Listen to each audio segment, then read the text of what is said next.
Iti sabali abangir. Sabali pa nga report niya itay alawatan manipod kadigiti kadwata iti ruwar. Panag sumpit kadigiti dingwen babae iti Philippine Carabao Center adon dagiti natulungan na. Ay, hintay man naman iti detalye kadete med Idol Lawrence. IFM News. IFM News. IFM News. Lokal.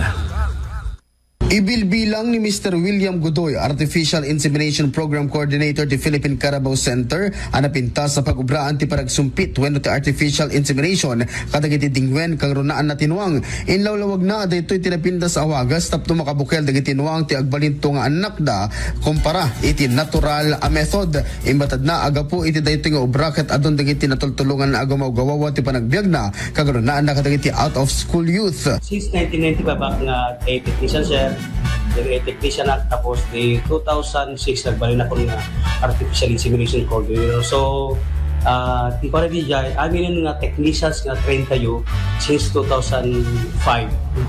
Dati mga main mentor.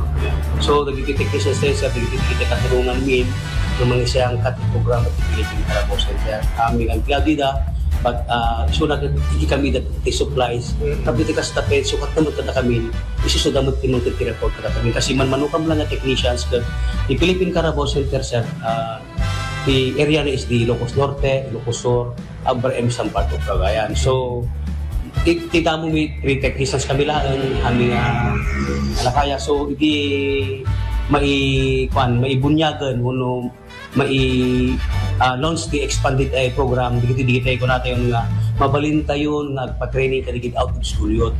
Tapos sa digiti out of school yun matulungan tayo ta nuance nga isudan kat nananay nga technicians ikantay danti supplies so amin and then agbalin mo nga livelihood livelihood program lang tapos kasta isudan kadigiti mangtid serbisyo iti Philippine Carabao Center kadigiti farmers and Carabao owners dagiti area tayo nga jurisdiction. Bang namnamat ti program coordinator asapay la kumata makita dagiti out of school youth tapno iti kasta ket matulungan na ida para iti IFM News. Idol Lawrence Martinez, Tatak, RMN.